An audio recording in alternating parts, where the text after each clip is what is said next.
నమస్తే. Welcome to our channel. నేను మీ పద్మావతి. ఈ రోజు నుంచి మన రెడ్ టీవీ భక్తిలో కళ్యాణమస్తు అనే ప్రోగ్రామ్ అనేది స్టార్ట్ అవ్వబోతుంది. అయితే దీంట్లో కళ్యాణం గురించి మరియు కుజదోషాలు అనేక సందేహాల గురించి మనం చర్చించబోతున్నాం. అయితే ప్రతి ఒక్కరూ వీక్షించాలి అనుకునేవారు ఖచ్చితంగా దీన్ని చూసి వారికున్న సందేహాలను ఖచ్చితంగా తీర్చుకుంటారని మేము కూడా మనస్ఫూర్తిగా కోరుకుంటున్నాం. అయితే ఈరోజు మనతో పాటు ప్రముఖ జ్యోతిష్య మరియు వాస్తు పండితులు బ్రహ్మశ్రీ డాక్టర్ నాయకంటి మల్లికార్జున శర్మ గారు మనతో పాటు ఉన్నారు. అయితే ఆయనతో మాట్లాడి అసలు కళ్యాణంకి సంబంధించి కావచ్చు, మిగతా అనేక దోషాల గురించి కావచ్చు తెలుసుకునే ప్రయత్నం చేద్దాం. అయితే మీరు కూడా ఇక నుంచి ఈ కళ్యాణ మస్తు అనే ప్రోగ్రామ్ని ఖచ్చితంగా వీక్షిస్తారని నేను కూడా మనస్ఫూర్తిగా కోరుకుంటున్నాను. నమస్కారం గురువుగారు. నమస్కారం అండి. గురువుగారు, అయితే వివాహ సమయంలో 18 పాయింట్స్ అయితే ఇరువురు జాతకాల్లోనూ ఈ 18 పాయింట్స్ అనేవి వస్తే గనక వారి జీవితంలో ఇంకా ఎటువంటి తిరుగు లేదు, జీవితాంతం కలిసి ఉంటారు అని చెప్తారు చాలా సంతోషంగా. మరి అలా కలిసిన వాళ్ళు కూడా విడిపోతున్నారు ఇప్పుడు చూస్తుంటే. అవును. మరి ఎందుకంటారు, అంటే లోపం ఎక్కడొచ్చింది? అంటే 18 పాయింట్స్ కలిసినప్పటికీ కూడా విడిపోవడానికి కారణాలు ఏమై ఉంటాయి అంటారు? తప్పకుండా అమ్మ. ఓం శ్రీ గురుభ్యో నమః. చాలామంది కూడా ఏం చేస్తారంటే ఇది వివాహ పొంతన అంటారు, అంటే మ్యాచింగ్ అంటారు. అంటే వివాహ పొంతనలో వధువు వరుడు యొక్క కలయికలో ఏం చేస్తారంటే వధువు యొక్క జాతకాన్ని తీసుకొని వరుడు యొక్క జాతకాన్ని తీసుకున్న తర్వాత దీనిలో గ్రహమైత్రిని, రాశి పొంతన, నాడీ దోషము, అంటే గ్రహమైత్రి చూస్తారు, రాశి పొంతన చూస్తారు, నాడీ చూస్తారు, అలానే తారాబలం చూస్తారు, వశ్యకూటమి చేస్తారు, వర్ణకూటమి, గణకూటమి చూస్తారు. ఇవన్నీ చూసినప్పుడు ఏమవుతుందనంటే చాలామందికి కూడా ఈ 18 పాయింట్స్ అనేవి ఇలా క్యాల్కులేట్ చేస్తారు. అంటే గ్రహమైత్రి ఒకటి, రాశి పొంతన ఒకటి, నాడి ఒకటి, వర్ణకూటం ఒకటి, తారాబలం ఒకటి, వశ్యకూటం ఒకటి, ఇవన్నీ కూడా అష్టకూటములు చూస్తారు. చూసిన తర్వాత ఈ అష్టకూటములు చూసిన తర్వాత 18 పాయింట్స్ వస్తే ఓకే, బాగానే ఉన్నాయి, మాకు 18 గుణాలు వచ్చినాయి, 18 గుణాలు వస్తే మంచిది, అమ్మాయి అబ్బాయి పెళ్లి చేయొచ్చు. 18 కంటే కూడా ఎక్కువగా అంటే 20 పాయింట్స్, 30 పాయింట్స్, 36 పాయింట్స్ వస్తే బ్రహ్మాండంగా ఉన్న వ్యక్తులు కూడా విడిపోయిన వాళ్ళు చాలామంది ఉన్నారు, డివోర్స్ తీసుకున్న వాళ్ళు. యాక్చువల్గా ఏంటంటే చాలామంది కూడా ఏం చేస్తారంటే వాళ్ళు అనుకుంటారు, అంటే మేము చెప్పటం కాదు, వాళ్ళు అనుకొని ఎవరో కొంతమంది చెప్పిన విషయాల్ని పట్టుకొని మా అబ్బాయి అమ్మాయికి మేము సంబంధం చూసాము, దాదాపు 25 పాయింట్స్ వచ్చినాయి, బాగున్నాయి అని అనుకుంటారు. బట్ అది కాదు. ప్రామాణికం ఏమిటి అంటే 18 పాయింట్స్ వచ్చినా, 36 వచ్చినా డివోర్స్ జరిగిన వాళ్ళు, గొడవలు జరిగిన వాళ్ళు, విడిపోయిన వాళ్ళు చాలామంది ఉన్నారు ఇందులో.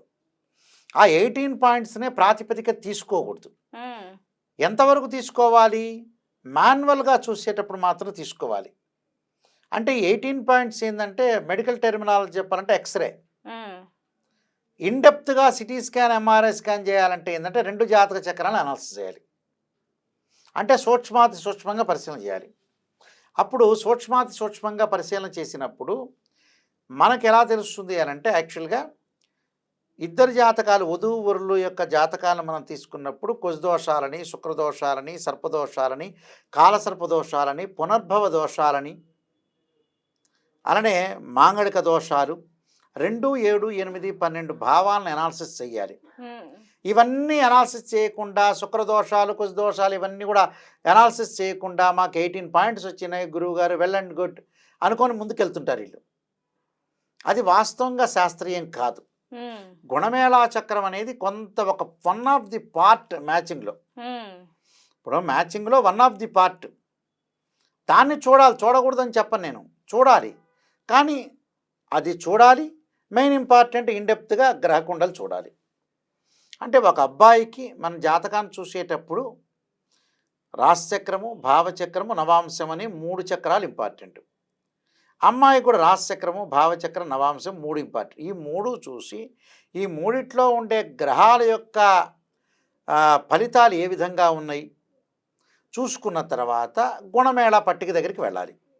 గుణమేళా పట్టిక దాటిన తర్వాత కూడా రజ్జుదోషము, శ్రీదీర్ఘకోటము, మహేంద్ర పొంతన మళ్ళీ ఇవి చూడాలి. అంటే రజ్జుదోడను చూడాలి, శ్రీదీర్ఘకోటం చూడాలి, మహేంద్ర పొంతన చూడాలి, వేదాదోషం ఉందో లేదో చూసుకోవాలి, షష్టాష్టకము చూసాలి. కేవలం షష్టాష్టకాల్లో ఏంటంటే ఒక రాశి నుంచి మరొక రాశికి ఏమైంది అంటే 6, 8, 12 స్థానాలు 6, 8 స్థానాలు అయినాయా, 2, 12 స్థానాలు అయినాయా, ఏమైనాయి అంటే నవపంచకాలు అయినాయా, 5, 9 అయినాయా, ఇవన్నీ చూడాలి. అవి శుభాలు ఉన్నాయా, అశుభాలు ఉన్నాయా చూడాలి. ఇవన్నీ కూడా పర్ఫెక్ట్నెస్గా అనాలిసిస్ చేయాలి. కేవలం చాలామంది షష్టాష్టకాలే చూస్తారు. శుభ నవపంచకాలు కూడా చూడాలి. ద్విద్వాదశాలు అంటే 2, 12 కూడా చూడాలి. అవును. సమసప్తకాలు చూడాలి, రజ్జుదోషం చూడాలి, శ్రీదీర్ఘ కోటం చూడాలి, మహేంద్ర పంతం చూడాలి. అంటే ఇన్ని అంశాలను కూడా మనం ప్రాతిపదిక తీసుకోవాలి. వీటిలో ఎక్కడెక్కడ ఎగ్జామ్షన్స్ ఉన్నాయి చూసుకోవాలి. ఇవన్నీ చూసుకొనే ముందుకు వెళ్ళాలి. కొన్ని ఎగ్జామ్షన్స్ ఉంటాయి. ఏది పవర్ఫుల్, ఏది బాగుంటుంది అంటే రాశి పొంతన కంటే గ్రహమైత్రి పవర్ఫుల్లా ఏమిటని చూడాలి. అవన్నీ చూడకుండా చాలామంది కూడా ఏదో నెట్లో కొట్టేసి వాళ్ళ పేరు వీళ్ళ పేరు కొట్టేసేసి సరే ఆ జీవితంలో మనం ఆస్ట్రాలజర్ దగ్గరికి వెళ్తే ఆయన 1200, 1500, 2000 తీసుకుంటారబ్బా, ఈ 2000 పోగొట్టడం ఎందుకు, మన జీవితం సర్వనాశనం అయినా పర్లేదులే, ఆ 2000 పోకుండా ఉంటే చాలని ఈ నెట్లో కొట్టుకుంటారు. కొట్టుకున్న తర్వాత 18, 20 పాయింట్స్ అవుతాయి. ఖర్చు పెట్టేది మళ్ళీ వాడు ఖర్చు పెడతారు, ఎక్కడొక్కడ ఖర్చు పెడతారు మనోళ్ళు. ఆ ఫంక్షన్ హాల్లో ఎక్కడో పోతూనే ఉంటుంది. ఇప్పుడు మనం ఫుడ్ అన్ని రకాలుగా ఇస్తాం కదా ఫంక్షన్ హాల్లో, 36 ఐటమ్స్, 105 ఐటమ్స్. అది తిన్నంత ఎవడు తినడు, తీసుకెళ్ళి అక్కడ పడేస్తారు, చెత్తలో పడేస్తారు. ఈ మధ్య కాలంలో అదే మొత్తం జరుగుతుంది. ఎవడు తింటాడండి అన్ని, ఎవడు తినలేకపోతున్నాడు. ఈ కాలంలో అందరూ బీపీలు, షుగర్లు అంత బాగాలేకపోతే అలాంటివి చేసుకొని ఏదో నెట్లో కొట్టుకొని ఆ నెట్లో 18, 20 పాయింట్స్ వచ్చి ఓన్గా వీళ్ళు చేసుకుని అంటే డాక్టర్ని అడగకుండా మెడికల్ షాప్లో ట్యాబ్లెట్ తెచ్చుకున్నట్టు. అంతే అంటారా? అంతే, ఇంకేముంది. తెచ్చుకోవటం బాగానే ఉందిలే, 25 పాయింట్స్ వచ్చినాయి, అన్నీ బాగానే ఉందిలే, ఓకేలే. ఆ నెట్లో ఏదో సాఫ్ట్వేర్ వాళ్ళు రాస్తారు, అదంతా పర్ఫెక్ట్నెస్ కాదు. ప్రిడిక్షన్ అనేది ఎప్పుడు కూడా మ్యాథమెటికల్ క్యాలిక్యులేషన్ మాత్రమే సాఫ్ట్వేర్లో కరెక్ట్. ప్రిడిక్షన్ అనేది ఓరల్గా ఆస్ట్రాలజర్ చెప్పాలి. నిష్ణాతులైన ఆస్ట్రాలజర్స్, జ్యోతిష్యులు మాత్రమే చెప్పాలి. ఆ చెప్పిన తర్వాత మనకి 18 పాయింట్స్ కాదు క్యాలిక్యులేషన్లో, మిగతావన్నీ కూడా మనం చూసుకోవాలి. 12 కాపురానికి 12 సూత్రాలు అన్నట్టుగా అవన్నీ చూసుకొని జాతకపరంగా ఆ అబ్బాయిని చేయొచ్చా చేయకూడదా, ఆ అమ్మాయితో వివాహం చేసుకోవచ్చా చేయకూడదని పర్ఫెక్ట్నెస్ అనాలిసిస్ చేయాలండి. వీళ్ళు అనాలిసిస్ చేయకుండా ఏదో రూట్ మారుస్తారు. మళ్ళీ ఏం చెబుతారు, వీళ్ళు అబద్ధాలు కూడా చెబుతుంటారు. కాదండి, ఒక గురువు గారికి చూపించామండి, 5, 6 గురువులకు చూపించామండి అంటాడు. అవును, చూపించి బ్రహ్మాండంగా ఉందని చెప్పారండి అని చెబుతారు. వీళ్ళు చెప్పించారో వాళ్ళు చెప్పారు అర్థం కాదు. వీళ్ళు చెప్పారో నిజం చెబుతున్నారో ఒకటి. మనకు ఎక్కువ అబద్ధాలు ఈ మధ్యన ఎక్కువైపోయినాయి జనాల్లో. అది నిజమో కాదు, ఇలాంటివి కూడా జరుగుతున్నాయి ఈ మధ్యకాలంలో చాలా చోట్ల అండి. వాస్తవంగా ఈ మధ్యకాలంలో బాధపడే వాళ్ళు కూడా తక్కువ ఉన్నారండి. డివోర్స్ జరిగిన నిజం చెప్పాలంటే ఇంకొంచెం సంతోషం చేసుకుంటూ ఏదో అరటాకులు మామిడాకులు మార్చుకున్నట్టుగా ఉంటుంది. అలాంటివి జీవితంలో ఎప్పుడు కూడా సీరియస్గా జీవితంలో తీసుకునే ముందుకు వెళ్ళాలి. కొంతమంది సీరియస్గా తీసుకోవట్లేదండి డివోర్స్ గురించి కూడా. ఏముందిలే మానయ్య, పోతే పోయాడు ఉంటే ఉన్నాడు అల్లుడు అన్నట్టున్నాడు, కోడలు పోతే పోయింది లేకపోతే లేదనే వ్యక్తులు కూడా తయారయ్యారు ఇప్పుడు నిజం చెప్పాలంటే. మేము కొంతమంది చూస్తుంటాం, అబ్జర్వేషన్ చేస్తున్నప్పుడు ఏందబ్బా అంత సీరియస్గా ఈ నిర్ణయం తీసుకోలేకపోతున్నారని ఆశ్చర్యకరంగా ఉంటుంది. ఎందుకు అంత సీరియస్గా వైవాహిక జీవితాన్ని సీరియస్గా తీసుకోవాలి, ఆరోగ్యాన్ని సీరియస్గా తీసుకోవాలి. ఈ రెండింటి విషయాన్ని సీరియస్ తీసుకోవట్లా. సెల్ ఫోన్ కొనటానికో, ల్యాప్టాప్ కొనటానికో, టీవీ కొనటానికో, ఫంక్షన్ హాల్లో డెకరేషన్ చేయడానికో, ఈ బఫే మీల్స్కో దానికి సీరియస్గా తీసుకుంటున్నారు. అవును, అసలు సీరియస్గా తీసుకోవట్లా. ఇదే డాక్టర్ గారితో నేను ఒకసారి ఒక డాక్టర్ గారు నాకు తెలిసిన ఆయనతో చర్చించి ఆయన నిజం అన్నాడు. అవును, మరి ఎవరైనా నిజమే డాక్టర్ గారు, నిజమే సార్, గురువు గారండి. కొంతమంది మేము ఇంత ట్యాబ్లెట్ రాస్తున్నాం, ఇంత మంచిగా ట్రీట్మెంట్ చేస్తుంటే వాళ్ళు ఇక్కడ ఈ ట్యాబ్లెట్లు 200 రూపాయలు 300 రూపాయలు అంటే తెచ్చుకోవట్లా, వాడేమో రకరకాలుగా సినిమాలకి మూవీలకి సెల్లులు కొనుక్కుంటున్నారు అన్నాడు. సీరియస్నెస్ అనేది ఆలోచన చేయాలండి. ఎప్పుడు కూడా వైవాహిక జీవితాన్ని సీరియస్నెస్ ఆలోచన చేయాలి. ముహూర్తం కూడా చాలా ఇంపార్టెంట్. జాతకం చూడాలి, ముహూర్తం కూడా చాలా ఇంపార్టెంట్. అంటే ఇవన్నీ యాక్చువల్గా ఆలోచన చేసి ముందుకు వెళ్ళాలి. అంటే ఇవన్నీ దీర్ఘకాలిక ప్రయోజనాలు వచ్చేవి. అంటే లాంగ్ రన్లో మనం ట్రావెల్ చేయాలి. అంటే వైఫ్ అండ్ హస్బెండ్ రిలేషన్ ఎలా ఉంటుంది, లాంగ్ రన్లో ట్రావెల్ చేయాల్సిన నెససరీ అనేది ఒకటి ఉంటుంది. కాబట్టి ఈ జీవితాన్ని ఏది సీరియస్ తీసుకోవాలి పుట్టంగా అనేది ఆలోచన చేయాలి.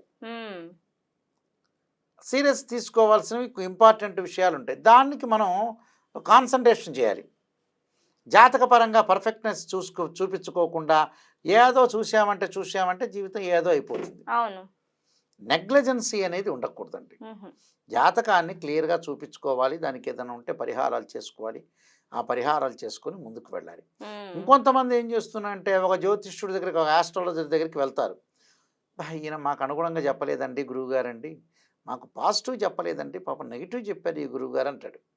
రెండో గురువు గారి దగ్గరికి వెళ్తారు. వెళ్ళిన తర్వాత ఈయన కూడా నెగిటివ్ చెబుతున్నారండి, నెగిటివ్ కాదు అది అసలు విషయం చెప్పింటారు. మూడో ఆయన కూడా చెప్పింటాడు, నాలుగో ఆయన కూడా అలా అని చెప్పాడు, ఐదో ఆయన ఆలోచన చేస్తాడు, అబ్బా ఫలాని ఆస్ట్రాలజర్ దగ్గరికి వెళ్ళారండి పెద్దవాళ్ళ దగ్గరికి, వెళ్ళిన తర్వాత వీళ్ళందరి మీద వీళ్ళకి కాన్సన్ట్రేషన్ లేదట్టుంది, వీళ్ళందరూ నెగిటివ్ చెప్పారని, ఎంబటే మీ అబ్బాయి అమ్మాయి బ్రహ్మాండం అండి పెళ్లి చేసుకోండి, తర్వాత ఈ ముఖ్యమంత్రి తర్వాత వీళ్ళే ముఖ్యమంత్రి అవుతారని పాజిటివ్ చెబుతాడు. చెప్పగానే అబ్బా ఈ గురువు గారు బ్రహ్మాండమైన అద్భుతంగా చెప్పాడండి, ఈయనకి మించిన వాళ్ళు ఎవడు ఈ నగరంలో లేరని అనుకుంటారు. అనుకోని ఎంబటే తర్వాత ఇంకా పెళ్ళైన తర్వాత తెలుసు నిజమైనది నిప్పు లాంటిది. ఎప్పుడైనా నిజమనేది నిప్పు లాంటిది, అది ఈరోజే కాదు రేపే కాదు.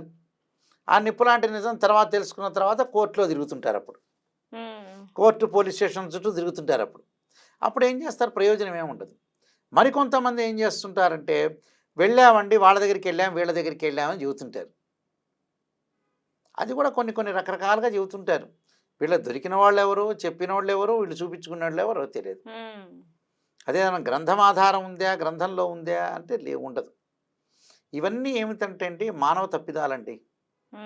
ఇప్పుడు భూకంపాలు వరదలు వచ్చినట్టుగానే ఇవి కూడా ఇంట్లో వస్తాయి వరదలు, అవేమో సమాజంలో వరదలు వచ్చే భూకంపాలు. ఇది కూడా భూకంపం లాంటిదే, భార్యాభర్తల మధ్యలో సమస్యల్లో ఇవన్నీ భూకంపాలు లాంటివే. ఇవన్నీ భూకంపాలన్నీ రావడానికి స్వయంకృత అపరాధం, మానవ తప్పిదాలు. మానవులు ఎవరైనా సరే జాతకాన్ని పర్ఫెక్ట్గా అనాలిసిస్ చేసుకొని నిజాన్ని చెప్పి తెలుసుకుంటే విడిపోవటం అనేది జరగదండి. జాగ్రత్తగా ఆలోచన చేయాలి, జాగ్రత్తగా ఆలోచన చేసి ముందుకెళ్తే ఎలాంటి భయభ్రాంతులు చెందాల్సిన పని లేదు, అభద్రతా భావం అనేది ఉండదు, భద్రంగా ఉండే అవకాశాలు ఎక్కువ ఉంటాయి. నిజంగా గురుగారు మీరు చెప్పింది కూడా వాస్తవమే. ఎక్కడి నుంచైనా అలాంటి తప్పిదాలు చేయకుండా జీవితాన్ని సక్రమంగా అందరూ సరిదిద్దుకుంటారని అనుకుంటున్నాం. వాస్తవమే, నిజం చెప్పేటప్పుడు దాన్ని ఒప్పుకోవడానికి ఎవరు తీసుకోవడానికి లేరు. అబద్ధం చెప్తే మాత్రం అది చాలా స్వీట్ గా తీసుకుంటున్నారు. అబద్ధం అనేది అతికినట్టుగా ఉంటుంది, చెప్పేవాడు కూడా అంత నిష్ణాతుడు, వాడు దానిలో రీసెర్చ్ చేసింటాడు, పిహెచ్డి చేసింటాడు. అవును అంతే. ఇప్పుడు దొంగ ఉంటాడు, వాడు పిహెచ్డి చేసి ఉంటాడు, వాడిని ఎలా మెప్పించడం, అందరి వల్ల కాదు మెప్పించడం, అదొక ఆర్ట్. ఇప్పుడు సత్యం చెప్పేవాడు మెప్పించలేడండి ప్రజల్ని, అది చాలా కష్టం, దానికి వ్యూస్ కూడా తక్కువ వస్తాయి. అర్థమైంది. అబద్ధం చెబితే వ్యూస్ ఎక్కువ వస్తాయి. అవును, సమాజంలో అయిపోయింది. ఇప్పుడు మనం మీడియా ఛానల్లో చూస్తుంటాం, సత్యం చెప్పేవాడికి వ్యూస్ తక్కువ ఉంటాయి, అబద్ధం చెప్పేవాడికి వ్యూస్ ఎక్కువ ఉంటాయి. అంటే బోకస్ మాటలకి ఎక్కువ ఉంటాయి, మంచి మాటలకు తక్కువ ఉంటాయి. అంటే మనుషులు వీళ్ళు ప్రజలు ఏంటంటే రిసీవ్ చేసుకోలేరు, అంటే రిసీవ్ చేసుకోలేని స్థితి అనేది ఎక్కువ ఉంటుంది. కాబట్టి ఖచ్చితంగా వీళ్ళకి ఏంటంటే ప్రజల్లో మంచి అనేది నెగిటివ్ అనేది తీసుకోవాలి. నెగిటివ్ అనేది తీసుకుంటేనే మనకు పర్ఫెక్ట్గా ఆ నెగిటివ్ని మనం మళ్ళీ పాజిటివ్ చేసుకోవడానికి అవకాశం అనేది ఒకటి ఉంటుంది. మనం పాజిటివ్లో ఉన్నాం అనుకోండి, అభద్రతా భావంలో ఉండి అబద్ధాల్లో ఉంటే జరిగేది ఏమి లేదు, మనకే నష్టం. మనకే నష్టం. ఇప్పుడు ఒక ఆస్ట్రాలజర్ దగ్గరికి, ఒక గురువు గారి దగ్గరికి వెళ్ళి నిజం చెప్పండి మా అమ్మాయి జీవితం మా అబ్బాయి జీవితం, నిజం చెబితే దానికి ఏదో ప్రికాషన్ ఉంటే జాగ్రత్త పడతాం. లేదండి బాగా చెప్పండి పొగడండి మా అమ్మాయిని అంటే పొగుడుతాడేముంది. మా సూపర్ స్టార్ మహేష్ బాబు చెప్పినట్టుగా హీరోల్ని పొగుడుతుంటారు డయాస్ మీద అన్నట్టుగా.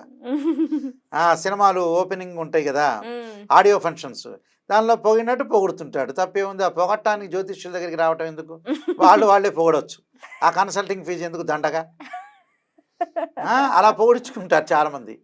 అలా కాదండి, నిజాన్ని అనేది తెలుసుకోవాలి, అది నిప్పు లాంటిది, అది ఏ రోజైనా నిజం ఉంటుందమ్మా.